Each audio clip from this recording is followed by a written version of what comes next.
राजनीति में अहम स्थान रखने वाले श्रीमंत और उनके समर्थक विधायकों द्वारा दल बदल कर कांग्रेस में राजनीतिक भूचाल लाने की चपेट में अकेले कांग्रेस ही नहीं आई, बल्कि भाजपा के भी कई राजनीतिक परिवार भी आए हैं। ये परिवार इसकी चपेट में ऐसे आए कि अब तो ऐसे कई भाजपाई परिवारों का राजनीतिक भविष्य ही लगभग समाप्त हो चुका है। नमस्कार, मैं हूं जुबैर कुरैशी और आप देख रहे हैं नारद मुनि लाइव स्पेशल। नारद मुनि स्पेशल में आज हम आपको बताने जा रहे हैं कैसे बीजेपी के कई राजनीतिक परिवारों का राजनीतिक भविष्य समाप्त हो रहा है। देखिए ये रिपोर्ट।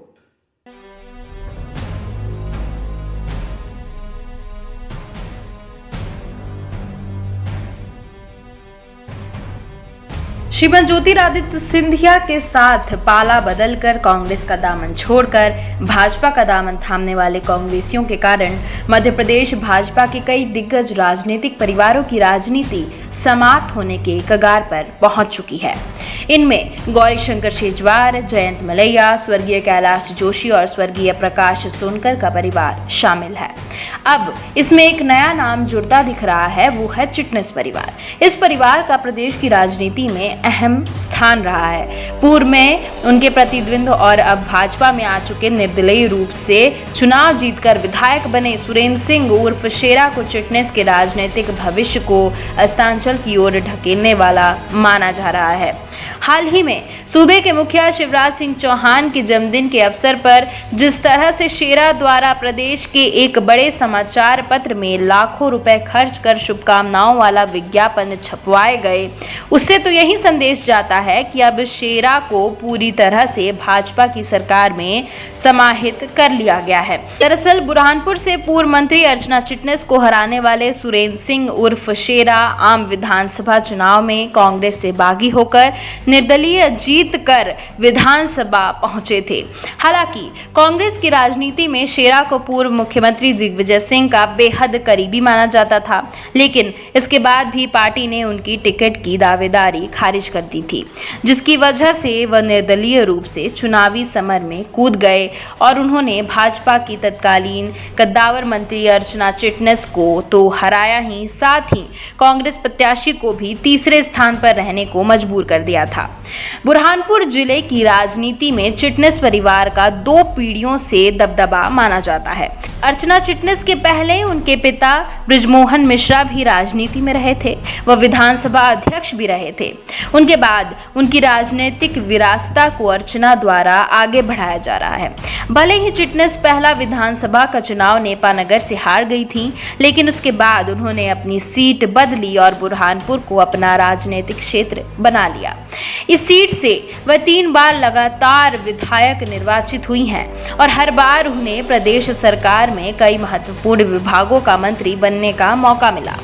बीते चुनाव में उन्हें शेरा के हाथों हार का सामना करना पड़ा। इसके बाद विधानसभा में संख्या बल के आधार पर बतौर निर्दलीय जीत हासिल करने की वजह से सरकार में शेरा की भूमिका महत्वपूर्ण हो गई। पहले नाथ सरकार में और उसके बाद श्रीमंत और उनके समर्थक विधायकों के दल बदल कर भाजपा में आने की वजह से जब प्रदेश में भाजपा की शिव सरकार बनी तो वह भाजपा के पाले में आ गए। इसी बीच उनके मुख्यमंत्री शिवराज सिंह चौहान से नजदीकियां बढ़ती गईं। भले ही वे सरकार में मंत्री नहीं बन पाए हों, लेकिन इसके बाद भी उनकी करीबी चौहान से बनी हुई है। इसकी बानगी 2 दिन पहले तक दिखाई दी जब मुख्यमंत्री शिवराज सिंह चौहान के जन्मदिन पर उनके द्वारा लाखों रुपए खर्च कर अपने समर्थकों के साथ पूरे पेज के विज्ञापन छपवाए गए। इससे सीधा संदेश मिल रहा है कि अगले चुनाव में वे भाजपा के टिकट पर मैदान में उतरने की पूरी तरह से तैयारी कर चुके हैं। इसी बीच वो इलाके में अपनी पैठ बढ़ाने में भी लगे हुए हैं। अब शेरा की वजह से माना जा रहा है कि अब तक जिन परिवारों का राजनीतिक भविष्य दांव पर लग चुका है, उनमें चिटनिस का नया नाम भी जोड़कर देखा जा रहा है।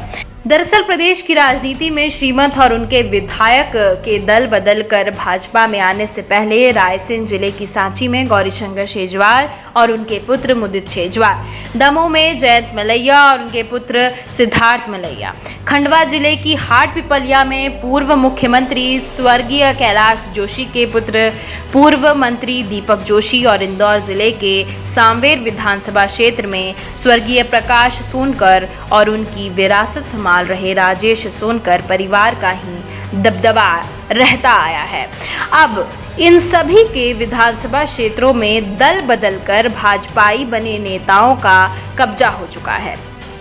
इनके क्षेत्र में हाल ही में हुए उपचुनाव में भी भाजपा की ओर से तमाम दबाव के बाद भी दल बदल करने वाले विधायकों को ही उपचुनाव में मैदान में उतारा गया था। सभी जीतकर फिर से विधायक बनने में सफल रहे, जिसकी वजह से उनकी ही दावेदारी अभी से अगले आम विधानसभा चुनाव के लिए लगभग तय मानी जा रही है।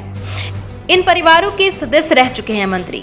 खास बात यह है कि जिन परिवारों का अब राजनीतिक भविष्य लगभग समाप्त माना जा रहा है, इनमें शामिल अगर सोनकर परिवार को छोड़ दिया जाए तो शेजवार, चिटनेस और मलैया प्रदेश की 3 दशक की सरकार में लगभग पूरे समय मंत्री रह चुके हैं। खास बात यह है कि इस दौरान वे सरकार में भी बेहद प्रभावशाली बने रहे। इनमें से शेजवार की जगह बीते चुनाव में उनके पुत्र मुदित ने चुनाव लड़ा था, लेकिन वह प्रभुराम चौधरी से हार गए थे। इसी तरह से अन्य नेता तो खुद ही चुनाव लड़ने के बाद हार गए थे।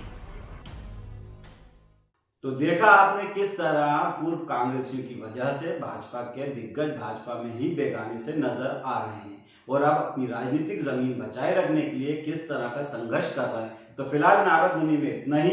आपको ये खबर कैसी लगी हमें कमेंट करके जरूर बताएं और इस तरह की खबरें देखने के लिए नारद मुनि लाइव को सब्सक्राइब करें और बेल आइकॉन का बटन जरूर दबाएं ताकि हम आप तक पहुंचा सके अच्छी और सच्ची खबरें। नमस्कार।